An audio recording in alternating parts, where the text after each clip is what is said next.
Haven. This is Les Link here on Vision Australia Radio.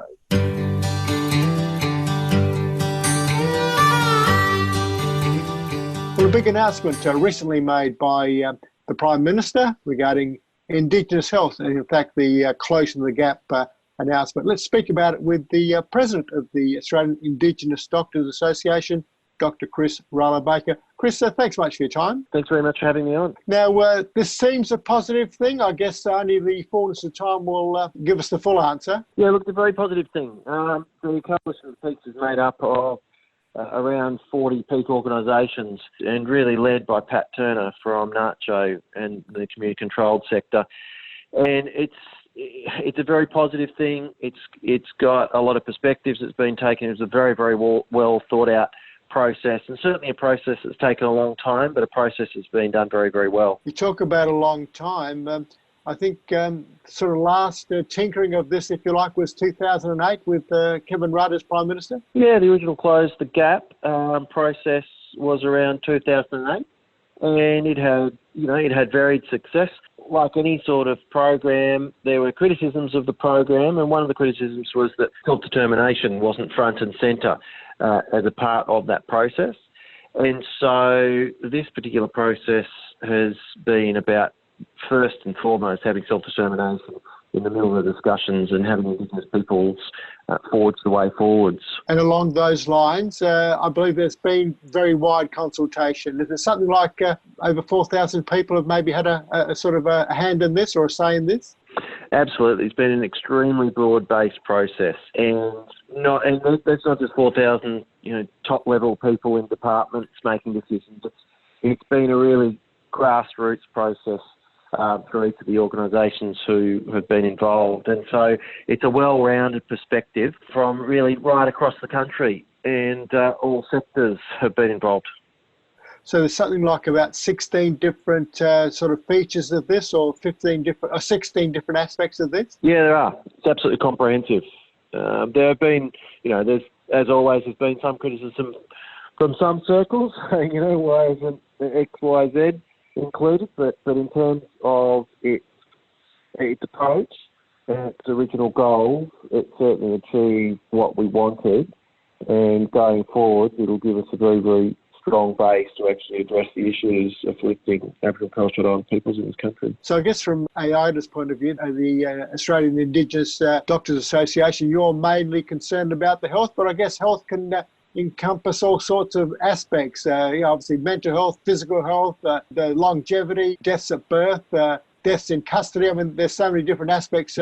Even if you're, when I say just a doctor, you know what I mean by that, with the greatest of respect. Absolutely. Look, health in the Indigenous perspective has a much wider meaning than what it does in non-Indigenous perspective. So we talk about not only the physical health, but as you mentioned, also mental health.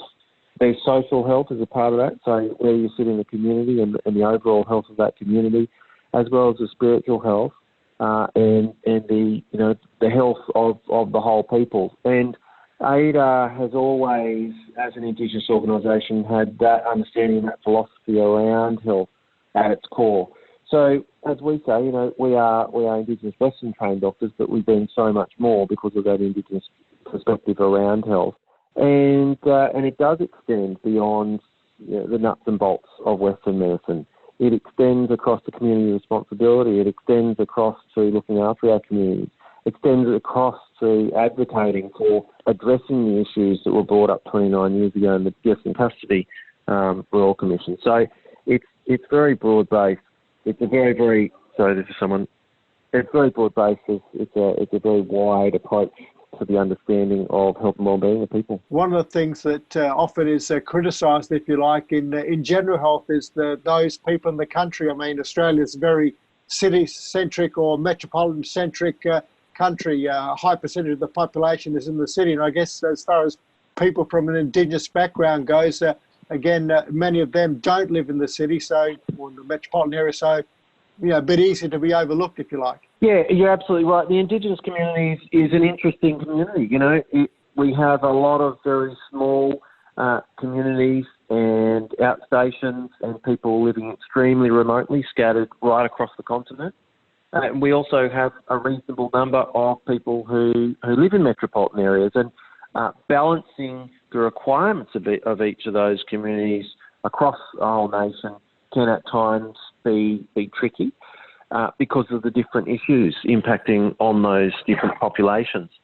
But look, I think there are some fundamental strands to Indigenous health that run true for all of those communities, and they are very much around what we term social determinants of health. It's the housing, it's the access to appropriate food, appropriate health systems. It's about the elimination of racism in healthcare and wider systems, and those issues, among others, impact on all Indigenous communities. It's then the nuances around whether a particular individual or group of people is in the metro area or the rural remote area. And Kris, another, I think, interesting and hopefully a very powerful feature about this is entire governments have got on board, not just the federal government. We're talking about state governments and indeed local governments. So again, when we're talking about areas other than just city or metropolitan, the fact that all local governments seem to have got on board with this as well, or are going to have a stake in this as well, some skin in the game, as it were. It's about working together. It's about bringing the different parties together. It'll never work if there's partisanship, and that's been a major issue with Indigenous issues over the years, where it's been a left or right argument. We have to elevate Indigenous issues above partisanship because, as a nation, it impacts and affects us all.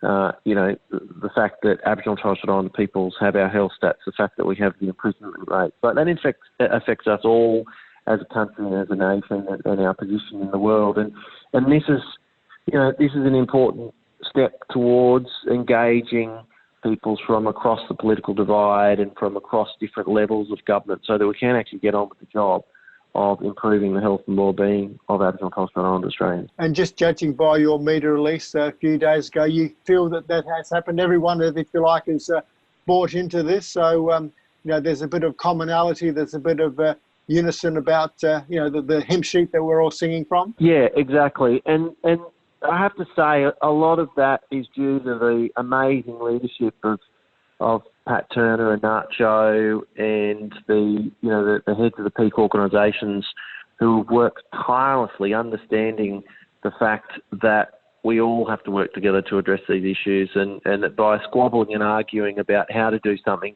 actually isn't going to create outcomes. So it's something that as a nation we can be very proud of, that we've been able to pull together so many different perspectives and organisations to forge a way forwards. Something also we can be very proud of in the Indigenous leadership who have really driven this process when initially it grew out of the fact that we were born, or it was born out of the reiteration of the Close the Gap and a number of very key concerns with that, not least the lack of self-determination in working a way forwards.